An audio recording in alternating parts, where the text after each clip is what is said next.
Samia, naomba msaada wako. Hapa nilipo mimi nateseka.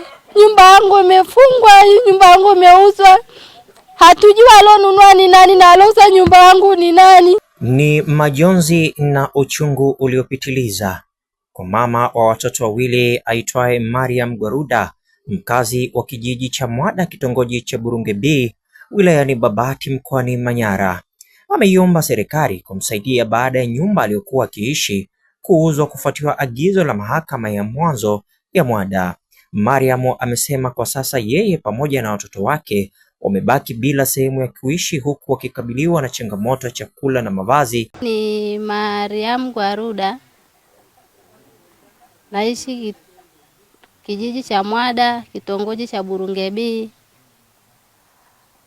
Mimi na tatizo moja, mume wangu alipata matatizo, alimgonga mtoto wa mtu. Baada ya hapo tukamchukua tukampeleka kwenye matibabu hospitali ya Magugu. Tukapokelewa, akapata huduma. Basi akawa tatizo liko so kubwa ni kidogo. Baada ya hapo tulivorudi nyumbani, basi tukakaa na wazazi wake tukaelewana vizuri. Tulivyoelewana vizuri na wazazi wake mpaka tukampoza na mtoto wake, ilikuwa mwezi wa 5 2023. Baada ya hapo tumekaa kuanzia mwezi wa 6, mwezi wa 7 mwishoni akaenda kumfungulia mume wangu kesi ya madai. Alivyomfungulia mume wangu kesi ya madai, tukaenda mahakamani, mahakama ya mwanzo kijiji cha Mwada. Tulivyoenda mahakamani, basi hukumu ilivyotoka kaambiwa alipe shilingi 1,19,000.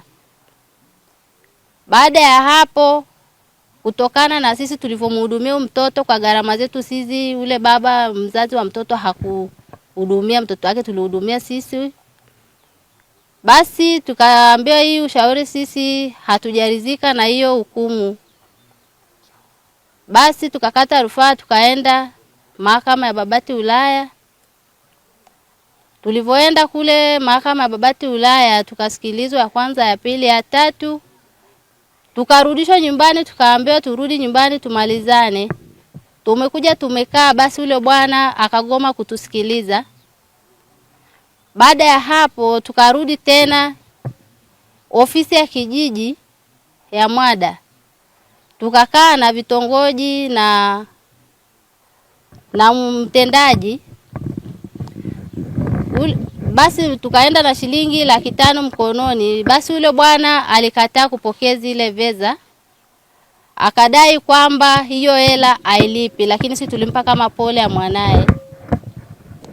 Baada ya hapo basi mtendaji akasema basi kama amekataa basi tukaondoka tukarudi nyumbani. Tumerudi nyumbani. Baada ya hapo akaenda kukaza hukumu, kaanza kutuletea madalali wa kuuza nyumba. Nyumba anauza kwa sababu anadai kwamba yeye anataka malipo juu ya mtoto wake. Na mtoto ni mzima, alipotoka hospitali anaendelea na shule paka na sasa.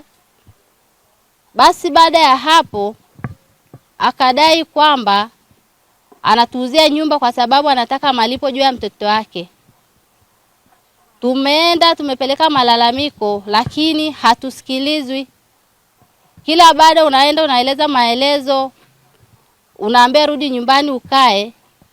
Sasa tunaporudi nyumbani kukaa, baada hao watu bado wanaendelea kutusumbua. Kila siku anakuja anaondoka, anakaa, baada ya mwaka wanarudi tena. Kwa hiyo sasa paka jana juzi walikuja mahali hapa kwangu, walipofika wakakuta hamna mtu, alitaka kufunja mlango. Basi wakakatazwa, naona wakaambiwa kama mwenyeji hayupo hamwezi kufunja mlango wa mtu, akaondoka. Basi walivyoondoka jana walikuja asubuhi, muda saa 3 asubuhi, wakatukuta hapo nyumbani asubuhi. Basi sisi tukabana mlango na kuondoka. Baada ya kuondoka huku nyuma wakavunja mlango wangu na kuingia ndani na kutoa vitu vyangu vyote nje na kupakia kwenye gari na kuondoka navyo. Na walivyoondoka navyo, tulipofuatilia vitu havijapelekwa kituo cha polisi. Walienda nazo, sasa sijui walipeleka wapi vitu vyangu. Wamechomelea mlango wangu kwamba mimi nisiweze kuingia kwangu. wamevunja mlango wa mfugo wangu, kuku zangu. Basi mimi baada ya hapo nilienda paka Babati wilayani kule mahakamani, nikaenda kujielezea. Basi baada ya hapo wale madalali ya Kibaigwa wamepigiwa simu na msajili wa Babati wilaya. Walipopigiwa simu akadai kwamba wenyewe wamekuja kwa maagizo ya mahakama ya mwanzo.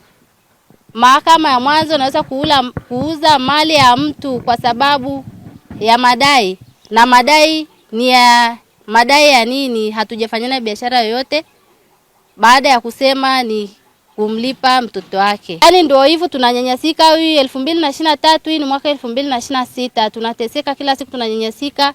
Tunaletewa matisho, mara tunaamka asubuhi tunakuta makaratasi yameandikwa matisho kwamba muhame mahali hapa, mtoke mahali hapa kwa ridhaa yenu, msipotoka tunaweza tukawalipulia hata ndani kwa moto.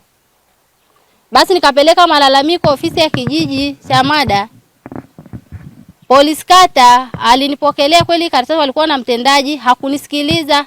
Ile karatasi nilitoa photocopy nikabaki na nani, wanyoa akachukua karatasi nyingine oji. Hawakaniambia wanafuatilia, lakini hawajafuatilia jambo lolote. Lakini mimi naendelea kuteseka tu, kila siku watu wanakuja kwangu na kunisumbua. Kwa hiyo sasa paka hapa nilipo nateseka mimi mwananchi. Viongozi hawana wananipa msaada hata mmoja. Kila nao mfuata hawana msaada wote na mimi. Kwa hiyo jamani, mimi naomba serikali waingilie hiyo swala langu, naomba washughulikie swala langu. Yaani hatuelewi kitu chochote paka hapa nilipo mimi na mume wangu. Tuna watoto wawili, hatuna pa kuweka. Wanadai kwamba nyumba sio ya kwetu tena.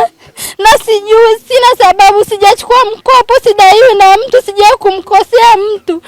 Kwa nini mimi nanyanyasika jamani? Naomba msaada wenu. Kwa upande wake mwenyekiti wa kitongoji cha Burunge B, Gabriel Pampil, amesema kuwa yeye kama kiongozi wa eneo hilo hakuwahi kuona waraka wowote unaohusu kuuzwa kwa nyumba hiyo. Kwanza naitwa Gabriel Pampil, kutoka kitongoji cha Burunge B, kijiji cha Mada. Mimi kunilazimisha kufanya kazi kwa nyinyi, mimi haiwezekani. Mimi naondoka zangu, na kama kulazimishwa nione na waraka ili kesho nikiulizwa nijibu nikiwa na nini na waraka kuwa hii natakiwa kufanya hivi na hivi na hivi, na nibaki na waraka ili nikiulizwa kesho pasio na tatizo wala na kesi yoyote. Mimi kaondoka zangu. Nilivyoondoka basi ile mama ndo akawa nipigia simu. Kwa upande wake mkurugenzi wa kampuni ya Kibaigwa inayojihusisha na udalali ndugu Jeremia Mtagwa amesema taratibu zote za kisheria zilifuatwa katika mchakato wa kuuza nyumba hiyo. Ilinunuliwa tangu mwaka 2023 na mtu aliyofahamika kwa jina la Majidi chini ya usimamizi wa dalali mwingine, huku akisisitiza kuwa wao walitekeleza wajibu wao kwa mujibu wa sheria na maamuzi ya mahakama. Naitwa Jeremia Mtagwa, ndiye mkurugenzi wa Kibaigwa Auction Mart. Aliyeuza ni dalali mmoja ambaye iliuzwa mwaka 2023 kama sikosei, 2023. Ilipouzwa mwaka 2023 katika madai yao ambayo yalianza mahakama ya mwanzo Mwada, alafu akakata rufaa yule mume wake na huyo akakata rufaa mahakama ya wilaya. Alipoenda mahakama ya wilaya akashindwa yeye, mahakama ya wilaya hakukata rufaa kwenda mahakama kuu, tuseme kwamba kuona kama uamuzi uliotolewa mahakama ya wilaya labda haukuwa uko sahihi, ndio yule mteja. Kwa hiyo yule mdai aliyeshinda mahakama ya mwanzo ndio akaamua kukaza hukumu. Alipokaza hukumu, maana yake ni kwamba ikaenda kukamatwa nyumba yao, yani yeye na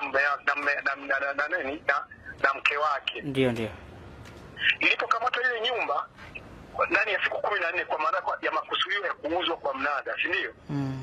Kwa hiyo yule mama akaenda kwa hakimu kwenda kujieleza kwamba hii nyumba ni ya kwangu. Hakimu akamwambia kama ni nyumba ni ya kwako, weka pingamizi kwenye ule utekelezaji. Lakini huyu dada hakufanya hivyo, akaamua kuipotezea. Ikaenda paka akateuliwa dalali ambaye ni Vivian, anaitwa Vivian. Ndio. Kwenye karatasi kama utazikuta karatasi zinazungumzia swala la Vivian. Huyo Vivian akaiuza, ilikuwa ni nyumba moja kabla haijajengwa kama ulivyoiona, ambayo ina vyumba vitatu. Ilikuwa ni chumba kimoja kilichopigwa mgongo wa tembo. Okay. ndio kiliuzwa hicho, ambacho kikauzwa kwa thamani ya $1,250,000. Naam. Aliyenunua anaitwa Majid. Tangia amenunua mwaka 2023 ndio ameendelea kukaa akitegemea kwamba anapewa nyumba yake. Imekuwa haiwezekani. Okay. Na yule dalali akawa amefanyaje, ameacha, hakuomba udalali mwaka 2024. Kwa hiyo hakuwa tena dalali tena, kwa hiyo hakuepo. Lakini sisi tuliendelea kuwepo kama Kibaigwa. Mimi nimeanza tangia mwaka 2018 ni dalali wa mkoa wa Manyara. Naam. Kwa hiyo mwaka jana ndio tumekuja kupewa sisi oda ya kwenda kumtoa sasa yule mshindwa tuzo kwenye nyumba ili tukabidhi aliyenunua. Kwa hiyo mwaka jana hiyo mwezi wa 9 tukawapelekea notice ya kuondoka kwa hiari. Tulipowapelekea ile notice ya kwa hiari ikashindikana, kwa sababu ikaonekanika kwamba viongozi kutoka kiongozi wa tarafa, kata na kijiji na kitongoji wakawa wanagoma kutoa ushirikiano katika kwenda kumtoa hiyo familia. Kwa hiyo ikabidi irudi kwa kwa mkuu wa wilaya. Kwa hiyo tuliporudi kwa mkuu wa wilaya kwamba tunashindwa kupata ushirikiano, mkuu wa wilaya akawapigia viongozi kwamba toeni ushirikiano. Tulipoendelea katika mazingira yale ikashindikana kutoka katika utekelezaji ule. Ndio tukajikuta kwamba moja tumekaa muda mrefu, kwa sababu tayari kuna malumbano hapo katikati. Tukio hilo limeibua hisia kali kwa baadhi ya wananchi wa eneo hilo ambao wameitaka serikali kuangalia upya suala hilo ili kuhakikisha haki inatendeka bila kuacha watoto na familia katika mazingira magumu ya maisha. Kama ananisikiliza Mama Samia, mkuu wa mkoa ni mwanamke, mkuu wa wilaya, naomba asimamia hili tatizo, huyu mama aweze kurudishiwa nyumba yake na vitu vyake vyote, paka nguo za ndani. Sisi wanawake ni tunahitaji kubadilisha mavazi na watoto, lakini jambo hili tumeliona ni kama unyama uliofanyika kwenye kitongoji hichi. Tunaomba serikali ingilie kati iweze kumsaidia huyu mama. Kwa kweli tumehuzunishwa sana sisi kama majirani, na tunaomba swala hili waweze kulishughulikia, aweze kusaidiwa kwa ngazi yoyote, iwe haki za binadamu, iwe kwa mashirika binafsi, serikali. Kwa kweli huu ni ukatili. Kwa majina naitwa Saidi Hamza, ni msaidizi wa kisheria na ni mtetezi wa haki za binadamu. Niko kata ya Magugu. Baada ya kuangalia nimegundua kwamba ni kitendo cha kinyama kilichofanyika.